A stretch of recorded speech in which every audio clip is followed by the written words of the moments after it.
This film also had the creepiest Santa. And you could, oh my god, yes! We need to find the fourth dimension, and by finding all these tiny little perfect things that happen in our neighborhood or in our town or whatever, we're gonna find the fourth dimension, and we're missing one. I'll pick Andrew Garfield. Peter 3. Peter 3.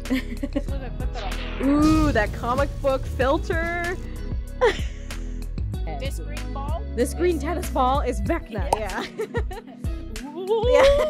We're talking about Chippendales the dancers, right? Not Yeah. Chippendales the chipmunks? Okay, I'm just making sure. I didn't see it, but I know what you're talking about.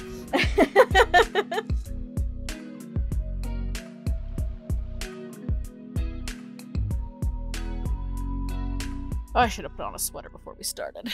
Oh well. Right? I was debating keeping it on or not. I'm like, am I gonna get hot while we're talking? Maybe? I don't know. So if we have to take a sweater break, we'll take a sweater break. Get a little heated. The debates. A little hot and steamy. Oh boy. Hello, Cinema Peeps. Hey, Cinema Peeps. Oh my goodness. I think we're just too funny. Even if other people don't think you're funny, you should find yourself funny. Hell yeah, right? In the end, you're with yourself till the day you die, so you might as well enjoy yourself as much as you can. How morbid, but yeah. Wow, yeah, so. We're starting off on a weird foot in this podcast, so welcome everyone. Yeah, I'm gonna blame the weather. It's cold, it snowed, like, that is the weather's fault, 100%. As we were talking about, I wanted to go into hibernation apparently already, so really, yep, makes sense. Makes right? sense. It's also soup season, so I've been prepping and making a lot of soup for myself to have going forward for like freezing it so that I can like take it out for lunch and stuff. So I'm excited for that. Hell yeah. Soup. Always good to meal prep. Right? Every day we do the meal prep of, oh shit, what are we having today again? That's our meal prep, apparently. Or we go to Costco and get too much, so then you're playing the, okay, when does this food expire? Okay, right? So that's when we're going to have it. Yeah, I've definitely done that.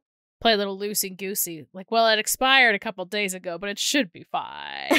Loosey-goosey. Yeah. The only one who loses out is my tummy. My tum-tum.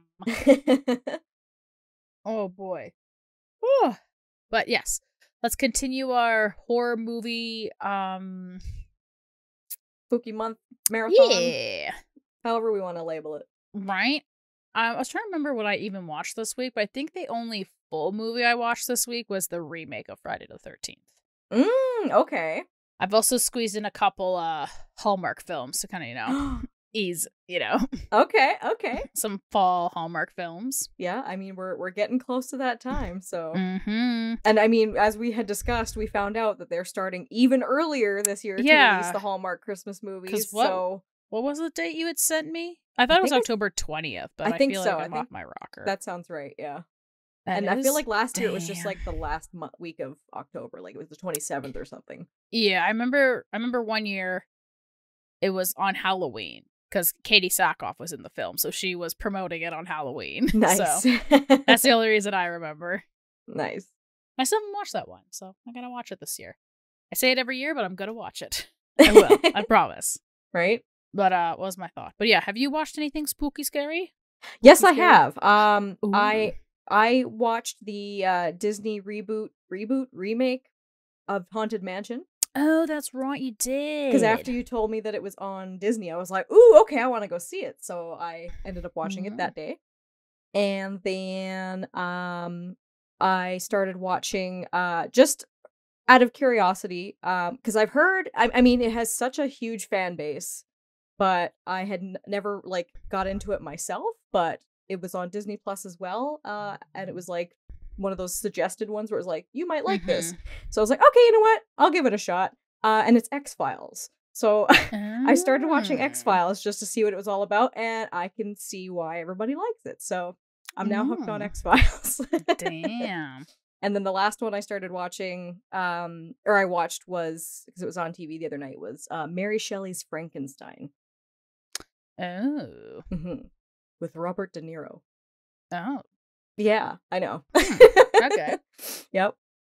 Interesting. Mm-hmm. Interesting choices all around. Right?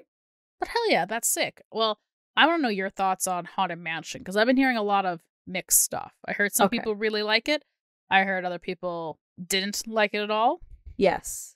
I can see. What is your take? Okay, well, I can see the both sides as to why people would like it and wouldn't like it.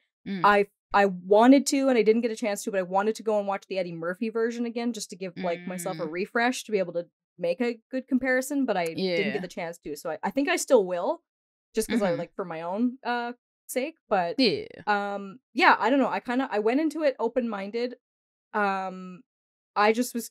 It was such a weird casting combination, but in a good way. Like, I'm like Tiffany Haddish, Owen Wilson, Jamie Lee Curtis, the guy from I can't remember what movie he's in, but the main guy, he's been in a few things lately.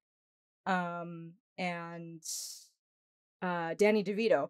I was like, this is such a weird combination, like such a motley crew of people, but I'm into it. I want to see what it's all about, right? And so yeah, I was pleasantly surprised. Like, I wasn't wowed by it. Like, I wasn't like, oh my god, this is the best movie. But considering Disney's kind of like missed the mark, at least with the last. Well, I'll say a lot. Okay, sure. But Hocus Pocus 2 in particular, being that was the most recent Halloween movie remake that they did. Okay. They really missed the mark on that one, for me personally. It was very cringy.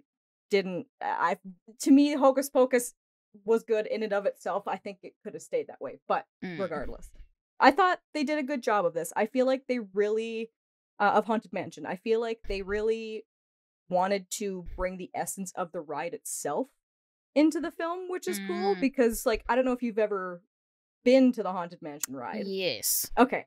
Yes. So having rode the ride, it's so different from the Eddie Murphy film, at least in my opinion, from what I remember. It has its elements. Like, they obviously kept the nods to certain, like, ghosts that are in the ride, how the, like, certain, like, scenes and stuff like that. But I don't know, I feel like they just really captured the essence that they were trying to capture within the ride itself. So if you watch this movie and you haven't been to Disneyland, and then you go to Disneyland and ride the ride, it seems more cohesive. Oh, okay. If that makes sense? Yeah. Yeah. So, yeah, I thought that was kind of cool. And I like that they really kind of delved more into, like, New Orleans culture and, like, voodoo and the scary ghosts of that. Because, again, like, that was, I think you were the one who recommended it to me, but it was that the Imagineers documentary. And they were kind of, like, diving into the design and the inspiration behind the Haunted Mansion ride and the culture and everything. And so to know that and then, like, watch the movie and see how they really incorporated that into it, I was like, oh, okay. So I think that was maybe why I was able to appreciate it more, was because of all that thought and everything that I know from that. So yeah, that's what I like about it. And it's a sweet story too. They really tied in a really nice story on, like, grieving and just, like, family. Oh, and no. Oh, yes. No. Oh no. Oh no. Yeah, you definitely make sure you're in the right space to watch it. That's for sure. But it's fun overall. Like, Tiffany Haddish is hilarious. Honestly, there were so many good laughs in it. So all around, I give it 2 thumbs up. It was really sweet. Hell yeah. Okay, that makes me very excited. Because I had heard some people, like, they really didn't like it, and I had some people who are like, you know what?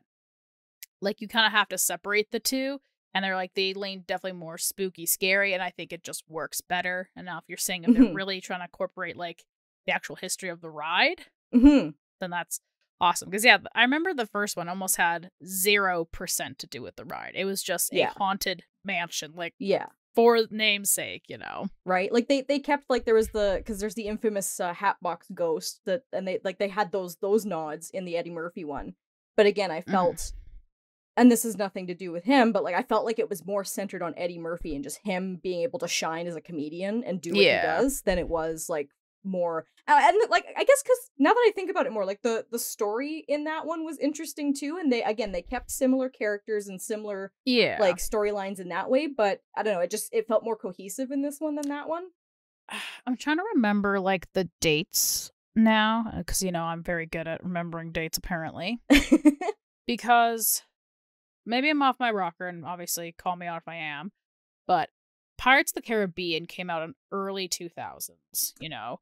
And everybody was like, ha ha, a movie about a ride? That's so silly. Right? And it did phenomenal. But again, I don't... 2003. 2003, thank you. Yeah. And I feel like the Eddie Murphy one, didn't that come out 2006 or 9, maybe? Give me 1 second. I'll find out. Haunted Man. It came out same year, 2003. Really? Yeah. Okay. So I guess that still works. So obviously, like, yeah, they're like, oh yeah, we're making movies about our rides, but, you know, like, they're just kind of using, like, the themes and location, you know? That's what I'm going with. No, you're right, because you know, technically both pirates... aren't about the rides, right? No, yeah, and it's interesting too, because both, like, I mean, again, it's been years since I've been to Disneyland, but I'm pretty sure the Pirates ride and the Haunted Mansion ride are both set in New Orleans, or at least in that area of the park that they kind of had it themed after. Because I remember there was a restaurant on top of there was a restaurant on top of the Pirates of the Caribbean ride that was like New Orleans themes, and you could have like gumbo and jambalaya and like all the like classic New Orleans cuisine and stuff, right? And then underneath was the ride.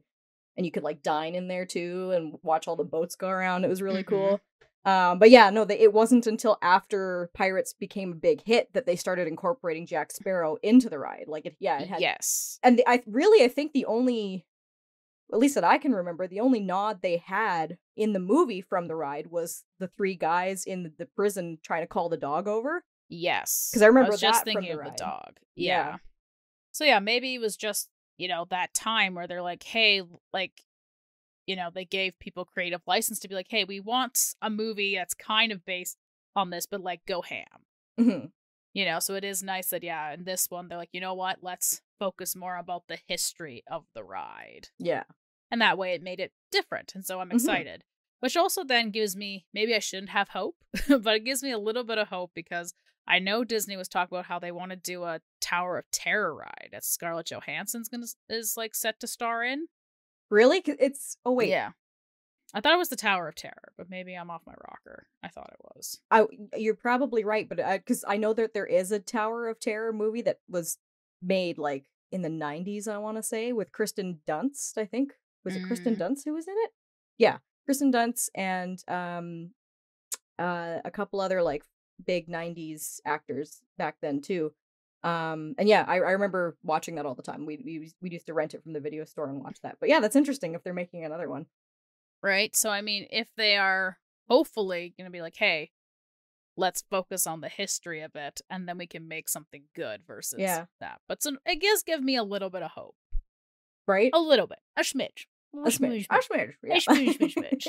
But yes, I want to hear, speaking of reboots, I want to hear your take on Friday the 13th, the remake that you watched. Or whatever that fucking sound is. What? I don't know. How's that go now? I'm already forgetting. Oh, yeah.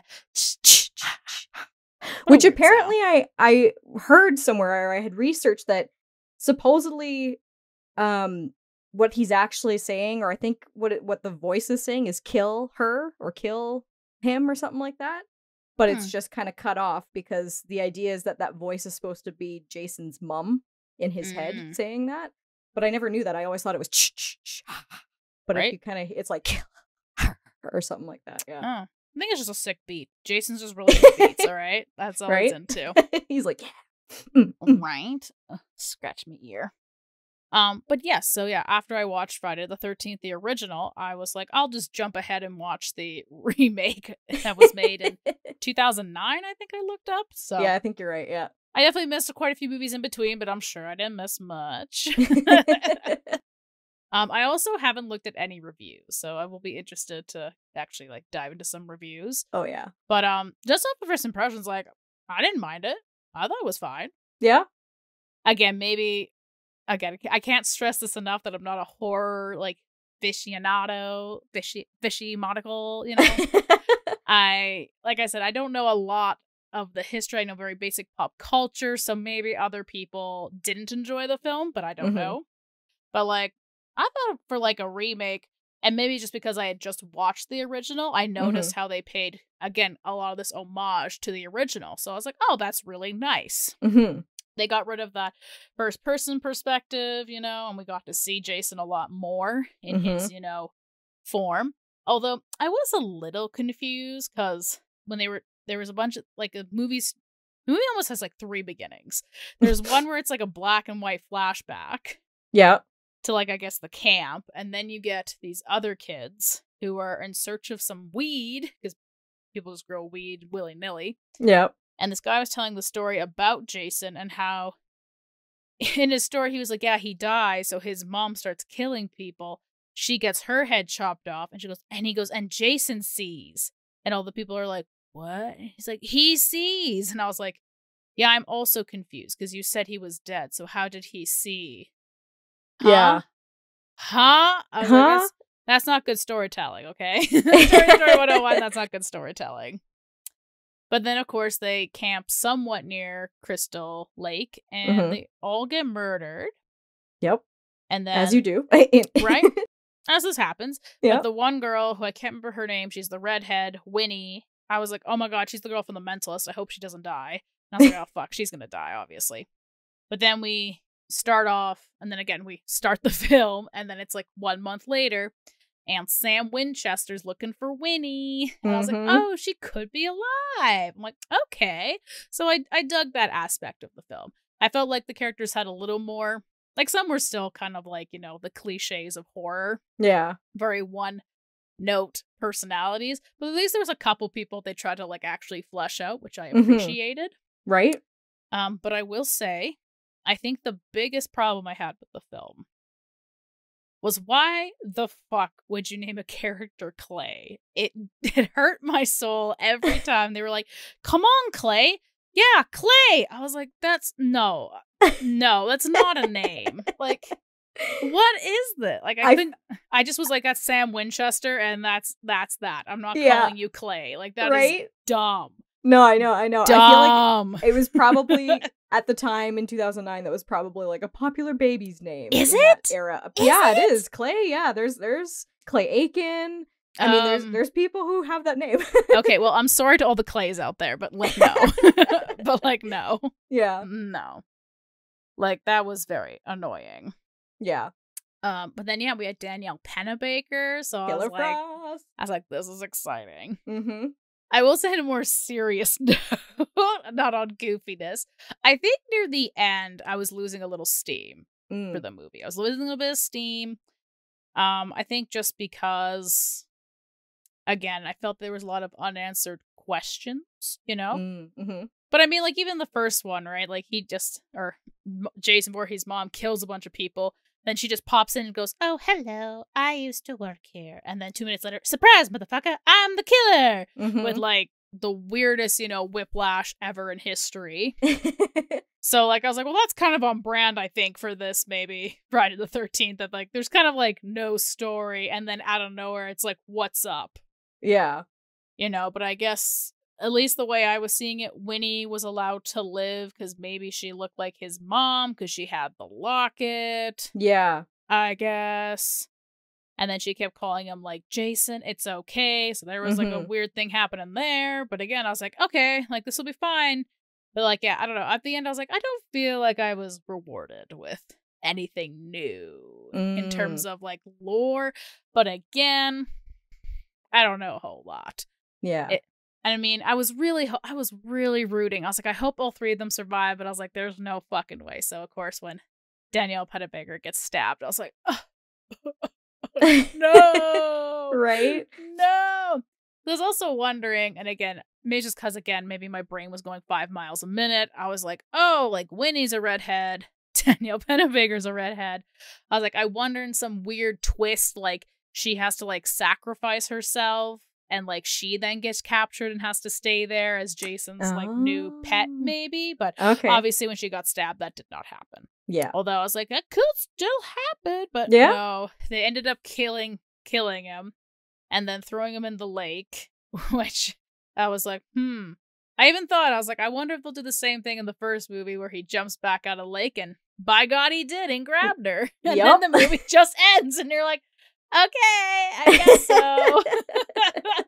But again, it was hard because I was like, oh, that's very much paying homage to the original film. Yeah. And there was like little bits like that where I was like, oh yeah, I remember that. Like the first guy who gets killed is like with the archery arrow, which makes sense because there was that girl who died at the archery range. So like there was all these like little nods and stuff, and I was like, I really appreciate that. That like to me at least, it shows like they obviously care. Yeah. And like they're, you know, paying homage, which I thought was cool. But yeah, I was just losing steam by the end because I was just kind of like, where is this leading to? I guess. So not feeling like having an actual conclusion, I guess. But yeah, again, they were paying like all these nice homages to the original, which I really appreciated. And I did like the additional story of like, hey, there's someone captured. We have to look for somebody, you know? Instead of just, again, these random people who just stumble across this area and they're like, oopsie, people die and go missing here all the time. What do we do? What do we do? What do we do? Do we not just send a whole bunch of people out there and maybe actually do a proper search? I don't know. I think we just ignore it and hope for the best and it'll go away. Yeah, just like that old lady was just like, he wants to be left alone. Yeah. Who wants to be left alone? I was like, okay, sure. But again, not being like a super, you know, like I said, super horror aficionado fan, I did not mind it. But again, did that play in because I liked a lot of the actors in it? Maybe. I don't know. Right? Bias? Probably. I'm not going to deny it. Well, I feel like, too, I mean, now that, like, we've played Dead by Daylight and we're big fans of the game, I feel like the slasher, they really leaned on that slasher genre of movie, and it's just, I don't know, I want to, like, they've always been a fun time, but I think now, having played the game and, like, having a game that kind of allows you to, like, immerse yourself in that world, it makes watching the movies more fun, too. I would honestly love to see, you'd probably, now that you're like, you've watched Friday the 13th, I feel like you'd get a kick out of Freddy versus Jason. Yeah, it's a fun time. Like, I feel like you would like it.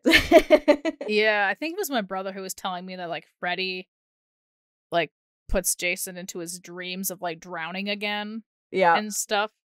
But it's wild. It's like, because like again, having played the games, it's basically like watching a game version. So it's like, what if these two iconic horror villains went face to face? What would happen? And yeah, it's wild. Extra cheese with a side of cheese. Yeah, exactly. I don't know. I could chat a little bit about it, but like I watched part of like the Final Destination movie. Oh, okay. The first one at a bar, and then it was on TV a couple days later, like near kind of the ending, so I watched the ending of the movie. So that was a weird experience, but you know. Wow. One nonetheless. And then I watched part of 2, but I immediately got bored. I was like, I'm good. Yeah. See, I never watched the Final Destination movies just because to me they fell in the same realm as Saw. And I don't do like the extreme gore torture kind of stuff. I don't find that entertaining myself, so I just always stayed away from it. That's fair. I watched a guy trip and choke himself in the shower. So that was that was interesting. Yeah. I mean, I kind of laughed because it was dumb. I was like, I don't know, like it was like one of those hilarious series of unfortunate events. I was like, I don't know how this would ever work in real life. Like maybe like there's a 0.001% chance of everything lined up perfectly, then maybe this would ever happen. But like, I was like, oh, for fuck's sakes. Right.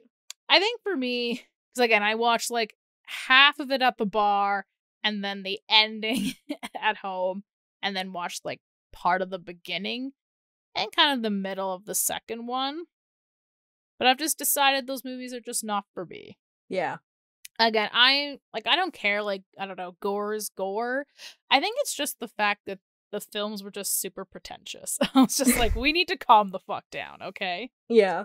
You know, basic synopsis for anyone who's never seen, but Final Destination, the first one takes place where all these characters are going on a school trip of some kind, so they're flying somewhere. But then this boy gets this vision of everyone dying, so he pulls them all off the plane. And they're all mad at him, but then this plane crashes. And then supposedly death always comes back and is then slowly killing off all these people who kind of escaped death. And the minute the boy started being like, I'm God, is when I was like, okay, I'm checking out pretty quick now. Yeah. I'm checking out pretty fast. Yeah. Because again, they're trying to beat death. They're like, how do we like do the thing? And even the ending of that movie was fucking weird because it seemed like these 3 characters like apparently escaped, but then death was coming for them, and then they skipped it again, and this guy's like, well, who's it coming for next? And this sign comes and like splats him, and that cuts to credits, and you're like, okay, sure. Oh my god. It was like, all right. And then, like, the beginning of the second one, it's supposedly a new character where, again, she has this vision of everyone dying on the highway from, again, a hilarious series of unfortunate events. But then she stops. And they went on for a long time with that franchise, I was going to say, too. I'm like, how? 5 plus? Yeah, like, how many? I don't know. I feel like that'd get old fast. Like, if it's right? the same, like, trope like, the whole time. I don't know how, like, the rest of those movies go, but at least in the second one, the first girl returns, the other 2 guys die, and she locks herself up in an insane asylum. So then this girl in the new movie reaches out and is like, hey, I need help. And she's like, nah, death is gonna come for you. It's all part of his grand plan. And I was like, okay, I'm slowly checking out now. We're slowly checking out. And then later on in the movie, you find out that all the characters who, again, that this girl had saved in this car crash, they were all meant to die at one point. But it was, again, because of the passengers on the first flight from the first movie is why they get to live, or why they lived or something. So essentially, they've already skipped death once. So they're like doing it again. Interesting. And I was like, oh, dear God. At that point, I was like, this is just getting too pretentious. Yeah. And I feel like, and again, no disrespect to any, the filmmakers, whoever like worked on the film, but I'm just wondering if like they had an idea, which in theory, like, I don't think is a bad idea. I think it's interesting, but I just think it got too pretentious. And I just feel like they didn't know how to end it. Yeah. And so they kind of were just like, at least the vibe I got was that you can't escape death. Yeah. I'm trying to think of what that fucking movie is called, but I can't. I don't think it's the butterfly, or maybe it is the butterfly effect, where someone was like just basically trying to save his wife from being shot by this like this, like, I want to say he's a robber or something. Okay.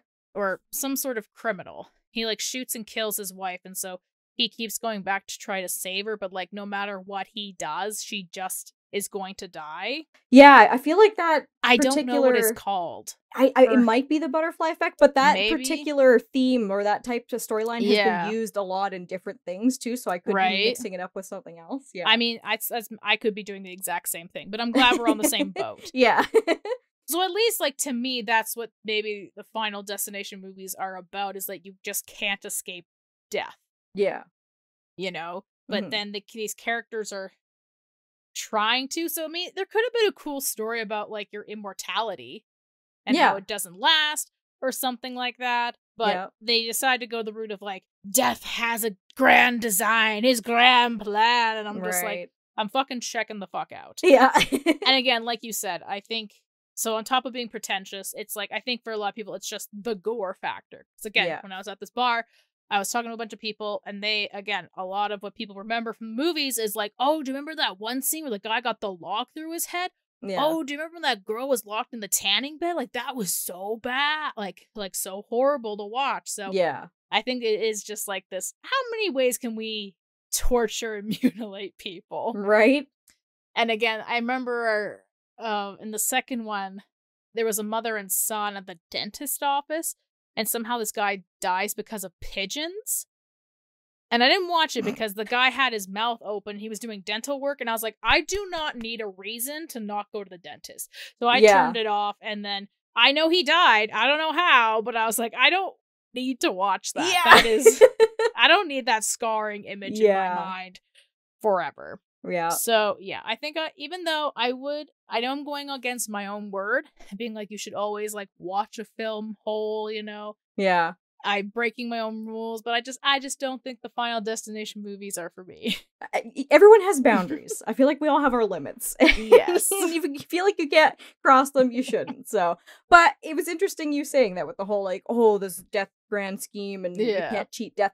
I feel like, whether Final Destination was, I'm not sure if they were the first ones to kind of throw that storyline out there into the universe, but I feel like, Mm.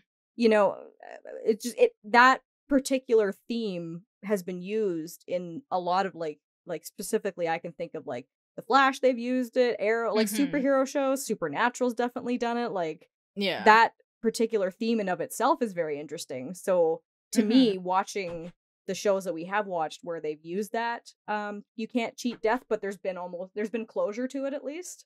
Yeah. Is interesting. It's not just a let's see how, like you said, let's see how many people we can torture in how many different ways, right? Yeah. Because like in Supernatural, the mystery spot episode in particular is the one I'm thinking of where Dean keeps dying. And it's like Groundhog Day in a sense, where Sam has to keep reliving, watching his brother die and everything, and like going through the emotional turmoil. And in the end, like you find out that it's a prank. Someone's playing a prank on him, like one of the demons. Or creatures, and he ends up telling him, like, this is your lesson to learn. You have to accept the fact that your brother's gonna die, and you can't stop it. You can't change it. You can't go through, like, you're not gonna be able to.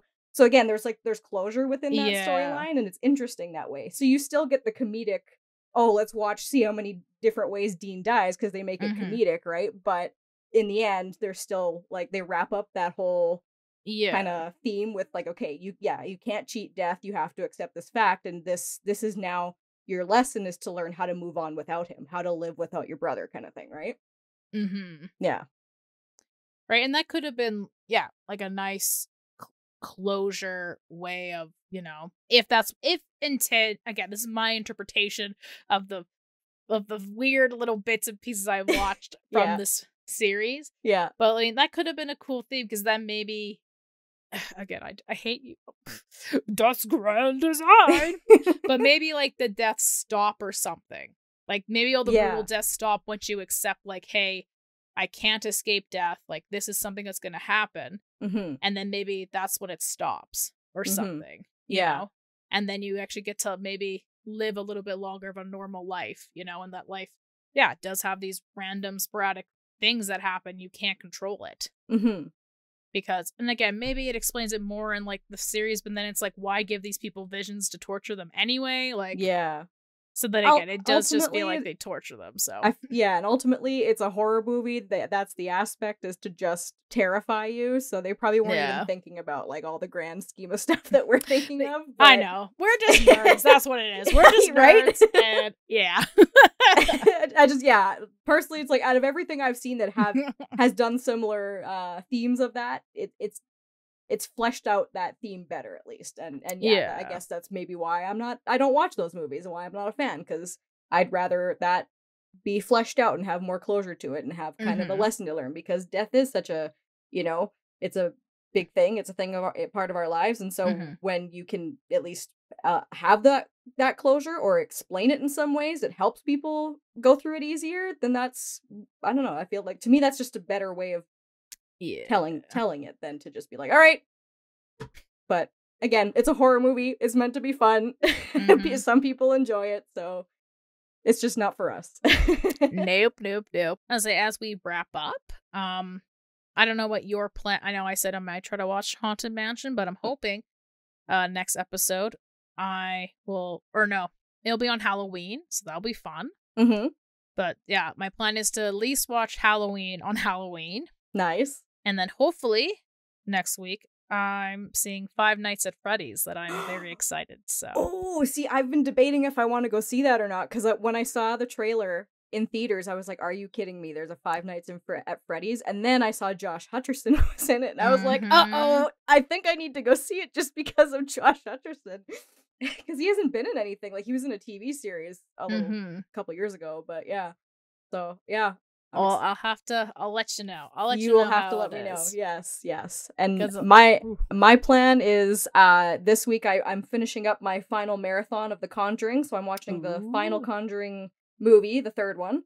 And then I believe on Halloween I might have plans to watch Hellraiser. So I've never seen it. So that'll be interesting. Oh, Mr. Pinhead. I hate him. Yes. I hate him in Dead by Daylight. I refuse to watch his movies. Fucking awful man. But anyways, guys, thanks for listening and tuning in. We really appreciate it. Yeah. If there's any horror movies that we've missed or any you would like to recommend to us, please leave it in those comments down below. And consider giving us a little likesy to two pretty cool gals in my opinion, and consider subscribing. You know, free country. Me. Or Jason, like, yeah, subscribe or Jason's gonna come after you. Ooh. Death threats.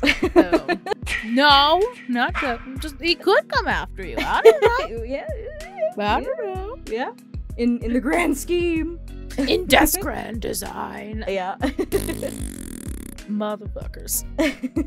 Anyways, guys, we'll see you next time. Watch all the content.